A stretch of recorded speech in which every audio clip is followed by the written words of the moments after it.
ओम गुरुवे नमः. सुगवेच्या सर्व सदस्यांना माझे आशीर्वाद. काल आपण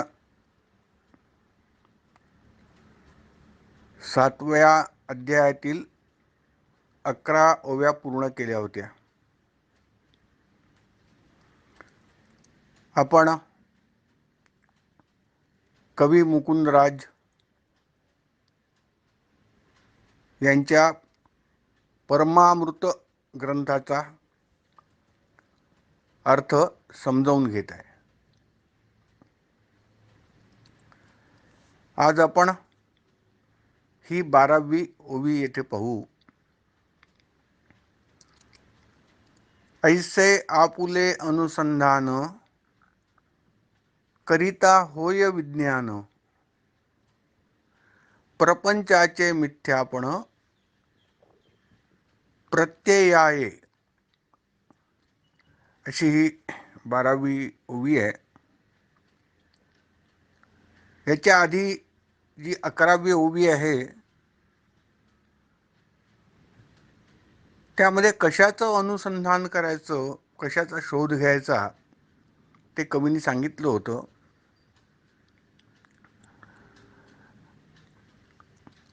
आपल्या निज स्वरूपाचा शोध आपण घ्यावा. आहे स्वयंभू आपण, जाणे आपली आपण खुण, परब्रह्म निर्वाण निज स्वरूप. अशी 11वी ओवी होती. तर आपण जर निज स्वरूपाचं अनुसंधान केलं तर विज्ञान होतं.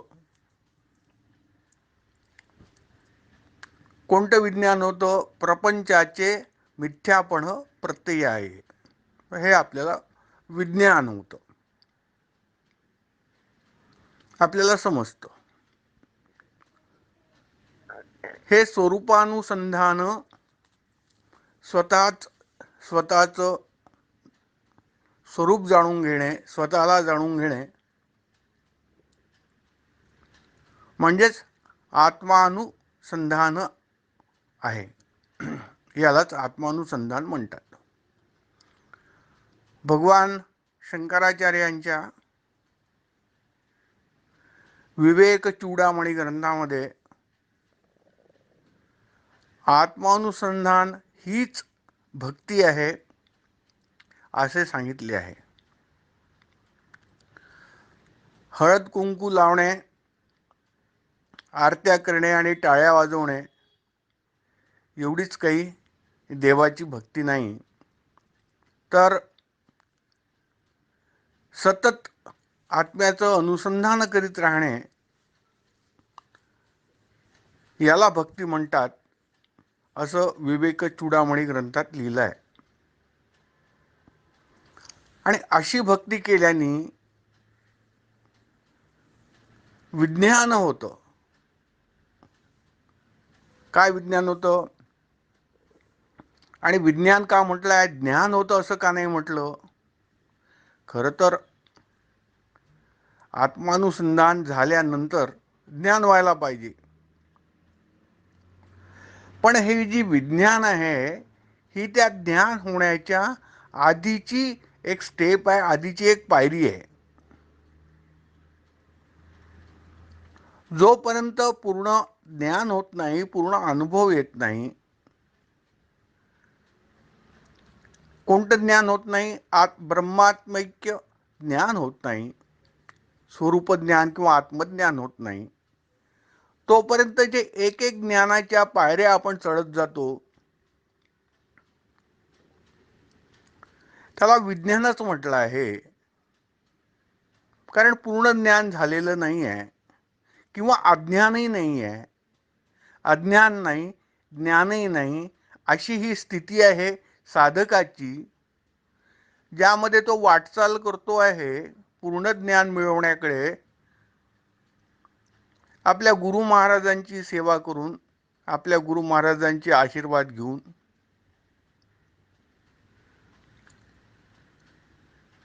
आणि ही जी स्थिती आहे, हा जो त्याचा प्रवास आहे, अज्ञान ते ज्ञान, याच्यामध्ये तो जे मिळवतो ते विज्ञान आहे. त्याला विज्ञान म्हणतात अध्यात्माच्या भाषेत. मग हे आत्मानुसंधान करताना कोणतं विज्ञान होतं?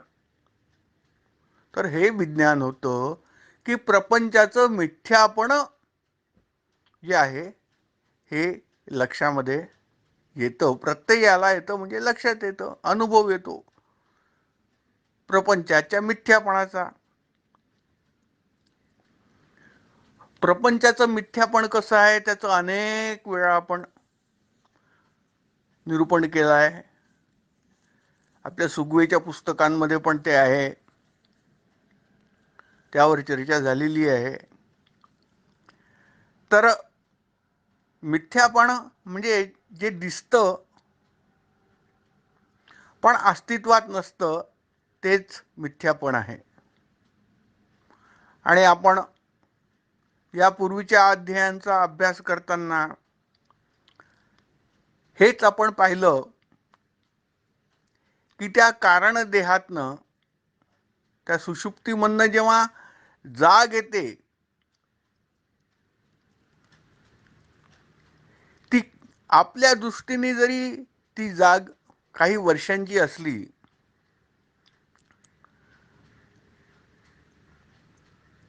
ते जागेपण किंवा स्वप्नामध्ये जे काही आपल्याला विश्वाची जाणीव होते, स्वप्नामध्ये आणि जागृतीमध्ये दोन ह्या जाणीव असतात. सुषुप्तीत तर काही कळत नाही आपल्याला. ही जाणीव जरी स्वप्न थोडंसं काही मिनिटांचं वाटलं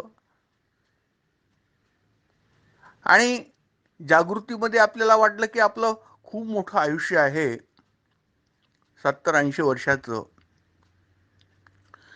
तरी प्रत्यक्षात ते मिथ्याच आहे, ते क्षणभरच आहे. आपण हा मुद्दा घेतला होता की आता हे वैज्ञानिक सांगतात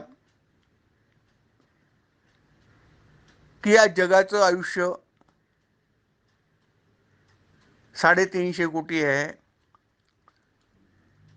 कोणी म्हणतं 500 कोटी आहे, कोणी काय वाटेल ते सांगतं. पण तुम्ही हा जर काळ लक्षात घेतला, सृष्टीचा काळ जर लक्षात घेतला, त्याच्या तुलनेमध्ये प्रत्येकाला जे आयुष्य आपल्याला मिळालं ते खरंच क्षणभरच आहे, निमिषभरच आहे. आपण जरी वर्षामध्ये मोजत असलो तरी हा जो काळ आहे आपल्या आयुष्याचा, तो किती भराभर भराभर भराभर निघून जातो. इंद्रधनुष्य दिसावं आणि काही काळाने त्याचा लोप व्हावा, ते दिसू नये, तसेच एक जीव आहेत. अनंत जीव रोज जन्माला येतात आणि अनंत जीव रोज मरतात.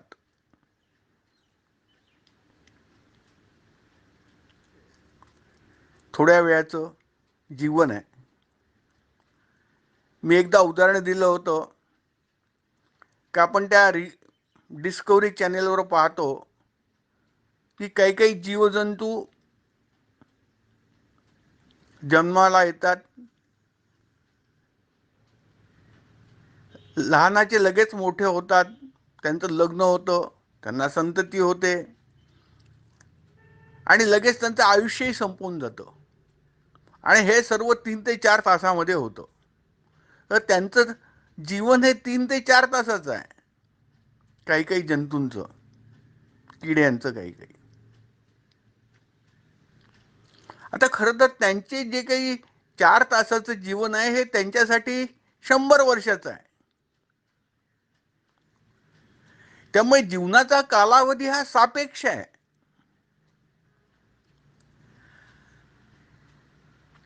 वास्तविक सर्व क्षणिकच आहे. स्वप्नही क्षणिक आहे आणि जागृती ही क्षणिक आहे, भरभर भरभर संपणारी आहे. आणि जे काही वेळासाठी फक्त दिसतं तसंच हे आपलं जीवन आहे. आणि म्हणून याला मिथ्या म्हटलेलं आहे. की मिथ्या म्हणजे अनिर्वचनीय आहे. मिथ्या म्हणजे अनिर्वचनीय. अनिर्वचनीय म्हणजे काय? ज्याला असं नक्की म्हणता येणार नाही की हे खरं आहे का खोटं आहे, असा हा प्रपंच आहे. प्रपंचाचे मिथ्यापण प्रत्यय आहे. हा प्रपंच खरा आहे असंही म्हणता येत नाही, कारण हा लगेच नष्ट होणार आहे. लग्न होतं, भराभर मुलं होतात, मुलं झाले की वार्धक्य येतं, वार्धक्य आलं की झालं. एक तर नवरा बिचारा चालला जातो, नाही तर बायको चालली जाते, नाही तर दोघेही चालले जातात. किती वेळ राहतात. पण केवढा अहंकार, मी मी मी मी मी हे केलं, मी ते केलं, मी असं केलं, मी तसं केलं.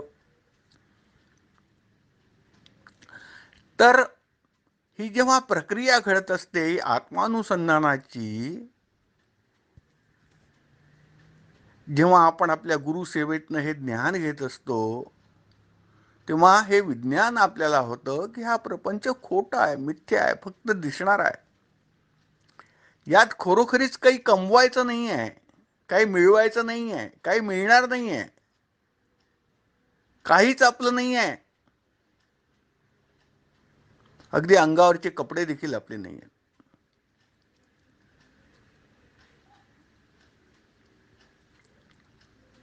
तर असं हे मिथ्यापण आपल्या प्रत्ययाला येतं, हे विज्ञान आपल्या लक्षात येतं, असं या 12वी ओवीमध्ये कवींनी म्हटलं आहे.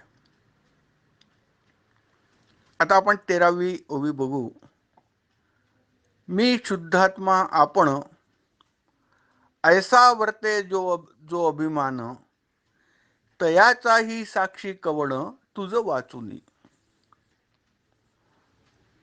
आणि तुला एकदा हे कळायला लागलं, स्वरूप ज्ञान तुला एकदा झालं, ज्ञान विज्ञान तुला एकदा झालं, आणि त्याची तुला आता जाण व्हायला लागली की मला हे कळायला लागलं, त्याचा तरी साक्षी कोण आहे? कोणाला कळतं?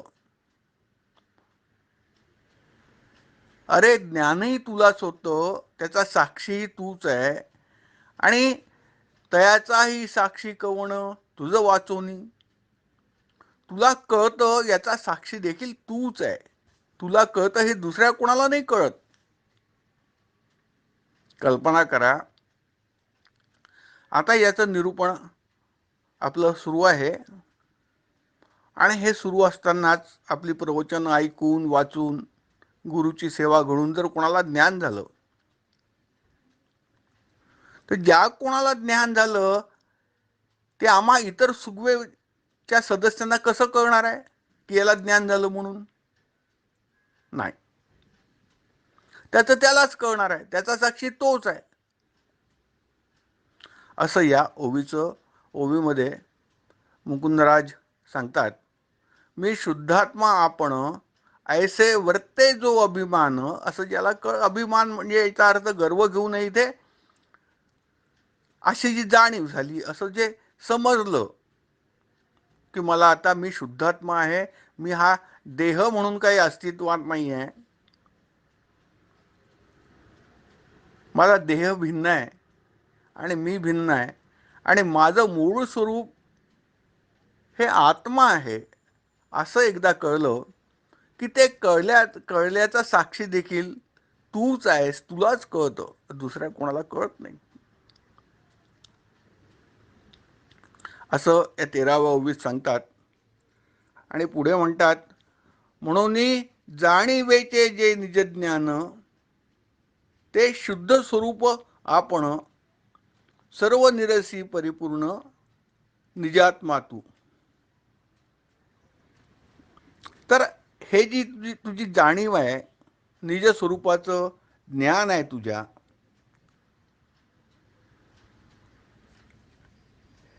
तीन अवस्था व तीन देहाचे निरसन झाल्यावर तू जो उरतो तोच निजात्मा आहे, तोच तू आत्मा आहेस. आपण तीन अवस्था काल पाहिल्या होत्या आणि तीन देहही पाहिले होते. आणि आपण पाहिलं होतं की जे स्वरूप आहे हे अवस्थातीत आहे, अवस्थांच्या पलीकडे आहे तीन, आणि तीन देहांच्याही पलीकडे आहे. कोणत्या तीन अवस्था? जागृती, स्वप्न आणि सुषुप्ती यांच्या पलीकडे ही अवस्था आहे, निजात्म्याची अवस्था आहे. आणि तीन देह पाहिले होते, स्थूल देह, सूक्ष्म देह आणि कारण देह. असं या तीन अवस्था, तीन देहांचं निरसन झाल्यानंतर याच्या आपण वेगळ्या हो यापेक्षा हे कळल्यानंतर काय होतं? निजज्ञान होतं. म्हणून जाणीवेचे ते निजज्ञान, ही जाणीव होते आपल्याला की मी वेगळा आहे. आणि त्याचं ते जे आपल्याला स्वरूप ज्ञान, ती जाणीव झाल्यानंतर स्वरूप ज्ञान होतं. आणि ते शुद्ध स्वरूप आपण, तेच जे आहे निजज्ञान, तेच आपलं शुद्ध स्वरूप आहे, स्वरूप ज्ञान आहे, किंवा तोच आपला आत्मा आहे असं इथे कवी सांगतात. सर्व निरसी परिपूर्ण अवस्था आणि देह सर्वांचं निरसन झाल्यानंतर कोण उरतो? जो उरतो तोच तू निजात्मा आहेस, तोच तू आत्मा आहेस, असं या 14व्या ओवीत आणि कवी सांगतात. पुढे 15वी ओवी, ज्ञान जेथून स्फुरावे ते आपणची स्वभावे, ऐसे स्वरूप अनुभवावे जाणे पै गा. ज्ञान जिथून स्फुरत आहे तेच आपले स्वरूप आहे, आत्मा आहे, याचा अनुभव घेऊन आपणच हे जाणून घ्यायला हवे असं कवी म्हणतात. बघा, ही गोष्ट थोडी आपण समजून घेऊ. आपण थोडा विचार करावा की माझे हातपाय तर काही विचार करू शकत नाहीत, माझ्या हातपायांना काही बुद्धी नाही, ते जड आहेत, स्थूल आहेत. आणि माझं अंतःकरण देखील जे आहे, मन, बुद्धी, चित्त आणि अहंकार, ज्याला आपण सूक्ष्म शरीर म्हणतो, तर त्या दोन्ही यांचं जे स्फुरण झालेलं आहे, स्थूल देहाचं आणि सूक्ष्म देहाचं, हे स्फुरण झालेलं मला कळतं, मला माहिती आहे, आणि मी त्यांच्यापेक्षा वेगळा आहे. हा जो मी वेगळा आहे, याचं जे मला ज्ञान झालं आहे, हे ज्ञान कुठून होत आहे? म्हणजे कल्पना करा, आत्ता मी कोणाशी तरी बोलतोय. हे बोलत असताना मी जर विचार केला की हे कोण बोलतो आहे नेमका माझ्या तोंडून, माझी जीभ बोलू शकत नाही, माझं मन बोलू शकत नाही, माझे हातपाय बोलू शकत नाही, हा जो बोलणारा मी आहे, हाच माझा स्वभाव आहे, हाच मी आहे आणि हाच आत्मा आहे, असा थोडा आपण विचार करावा असं ते कवी इथे सांगतात. फार छान आहे, फार सुरेख लिहिलेलं आहे. ज्ञान जेथूनच पुरावे, मला जिथनं माझ्या या देहामधनं मी जे काही कर्म करतो, शारीरिक, मानसिक आणि मनाने, ते सर्व कर्म हा जो माझा देह सूक्ष्म आणि स्थूल देह करतो आहे, त्याला आज्ञा देणारा मीच आहे. मी आत्ता जे बोलतो आहे, तो बोलणारा मी, हे माझे दोन देह नाही, मी वेगळाच आहे. या तिन्ही, दोनच नव्हे तर तिन्ही देहांपेक्षा मी वेगळाच आहे. जो मी बोलतो आहे, शब्द कदाचित देहातनं निघत असतील, परंतु त्याचं जे स्फुरण होत आहे बोलण्याचं, हे स्फुरण ज्याला होत आहे, स्फुरण जो करतो आहे तोच आत्मा आहे, तोच आपला स्वभाव आहे, तोच वास्तविक मी आहे. हा स्फुरण करणारा हे ज्ञान जे आहे आपण जाणून घ्यावं. असं कवी म्हणतात, ज्ञान जेथून स्फुरावे ते आपणची स्वभावे. आपण आपलं थोडंसं इंट्रोवर्ट व्हा, आतमध्ये झाकून पहा, आतमध्ये वळून पहा आपल्या स्वतःकडे. सर्व काही जाणून सर्वांशी संबंध ठेवून बोलणारा, सर्वांचं ज्ञान असलेला हा जो आपल्या शरीरातला क्षेत्रज्ञ आहे, जाणतो आणि जाणून सर्व क्रिया करतो, तो कोण आहे? तो मीच आहे. आणि हे स्फुरण ज्याला होत आहे ज्ञानाचं, ते स्फुरण माझ्यामुळे होत आहे. तो स्फुरण देणारा मी आहे, असा या ओवीचा अर्थ आहे. आणि त्याचा आपण अनुभव घ्यावा, त्याला आपण जाणून घ्यावं. ऐसे स्वरूप अनुभवावे जाण पैगा. म्हणजे तुम्ही जाणून घ्या ही गोष्ट, थोडा विचार करा की कोण हे सगळं माझ्या शरीरातनं आणि मनातनं आणि अंतःकरणातनं करून घेतो आहे, आणि तो बोलण्याची स्फूर्ती कोणी दिली आहे, करण्याची स्फूर्ती कोणी दिली आहे, ती कोणी दिलेली नाही, तो तूच आहेस. तुझ्या स्फूर्तीने सगळं शरीर चालत आहे. आणि जो तू आहे ती स्फूर्ती देणारा तोच आत्मा आहे, तेच तुझं स्वरूप आहे, तोच भगवंत आहे, तोच परमात्मा आहे. हे तू जाणून घे आणि त्याचा अनुभव घे. अशी ही 15वी फार छान ओवी आहे. आता थोडंसं 1-2 मिनिटं आपण जास्ती घेऊ आणि हा अध्याय संपवू. जेथे जाणीव खुंटे, 16वी ओवी आता. जेथे जाणीव खुंटे ते तुझे स्वरूप नेटे बोटे, घनानंद चढे वा ओहटे अपरिमित. आता इथे कोणती जाणीव खुंटते? आपल्या स्वप्नामध्ये जे दिसतं ते कळलं आपल्याला की का दिसतं. आपल्याला जागृतीमध्ये आपण जागे होतो आणि जगाचे व्यवहार करतो, तेही आपल्याला कळलं की आपण का करतो. आणि त्यामुळे काय झालं की हे सगळं आता आपल्याला कळलेलं आहे. आणि ज्याला कळलेलं आहे, जेथे जाणीव खुंटे, आता हे थांबलं, आपल्याला ज्ञान झालं, आपलं अज्ञान संपलं. मी देह आहे हे जे अज्ञान होतं,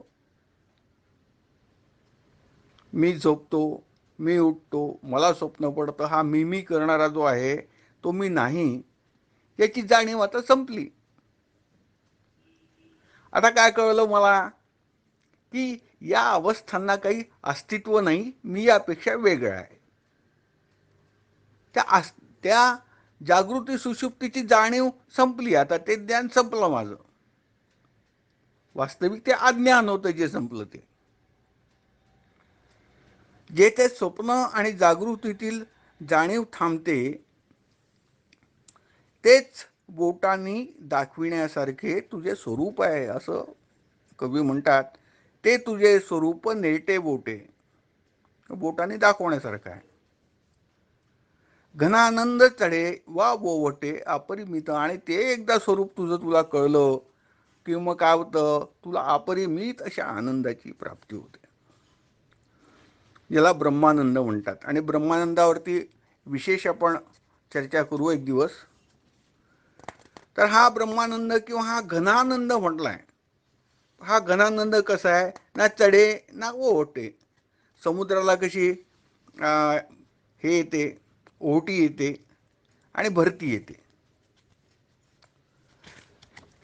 हा ब्रह्मानंद असा आहे की त्याला भरती येत नाही, ओहोटी येत नाही, एकसारखा राहतो, अपरिमित आहे, त्याला मर्यादा नाही आहे, त्याला शेवट नाही आहे, अनएंडिंग आहे, अनंत आहे तो आनंद. आणि एकसारखा असल्यामुळे त्यात इंटरवल्स नाही आहेत, तुटक तो आनंद नाही आहे. तैलधारेवथ एकसारखा असा तो आनंद आहे, याला घनानंद किंवा ब्रह्मानंद म्हटलं आहे. याची प्राप्ती केव्हा होते ब्रह्मानंदाची? जेव्हा तुझी ही जाणीव खुंटते आणि जे स्वप्न आणि जागृतीतलं जे अज्ञान आहे ते संपतं. तुझं अज्ञान आहे हे तू जाणून घेतो आणि त्यावेळेस काय होतं, तुला तुझं स्वरूपाचं ज्ञान होतं आणि मग हा तुला अपरिमित असा आनंद ब्रह्मानंद प्राप्त होतो. आता शेवटची ओवी या 7व्या अध्यायातली, ते अमर्याद अमुप ते जाणीजे आपोआप अविनाश स्वरूप अखंडित. आता या परमात्म्याचं म्हणजे खरं तर आपलं स्वतःचं स्वरूप कसं आहे? अमाप आहे. ते अमर्याद अमुप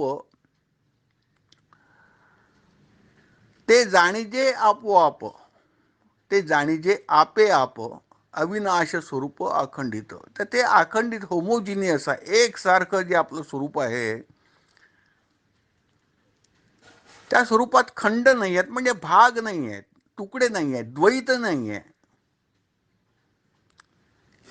एक जिनसी आहे, होमोजिनियस आहे. ज्याला आपण एक जिनसी म्हणतो. म्हणजे हा देव वेगळा, मी वेगळा, हे वेगळं, ते वेगळं असं नाही आहे. द्वैताचा त्याच्यामध्ये स्वीकार नाही आहे, अखंडित आहे ते स्वरूप. आणि ते कसं आहे? अविनाशी स्वरूप आहे, जे नष्ट कधी होणार नाही असं स्वरूप आहे. तर आणि ते अमर्याद आणि अमाप आहे. ते जाणीजे आपे आप, ते स्वतः तू जाणून घे, आपलं स्वरूप ते जाणून घे. आणि आपल्या स्वरूपाच्या ज्या आहे त्याची विशेषण आता या ओव्यांमध्ये या 17व्या ओवीत सांगितली आहे की ते अमर्याद आहे, अमाप आहे, अविनाश म्हणजे नाश न पावणार आहे, असं ते तुझं स्वरूप आहे. आणि ते अखंडित आहे, त्याला खंड नाही. अशा आज आपण हे 17व्या ओव्या पूर्ण केल्या, 17 ओव्या, आणि 7वा अध्यायही पूर्ण केला. तर येथे आपण थांबू. उद्यापासून 8वा अध्याय सुरू करू. सर्वांना माझे आशीर्वाद.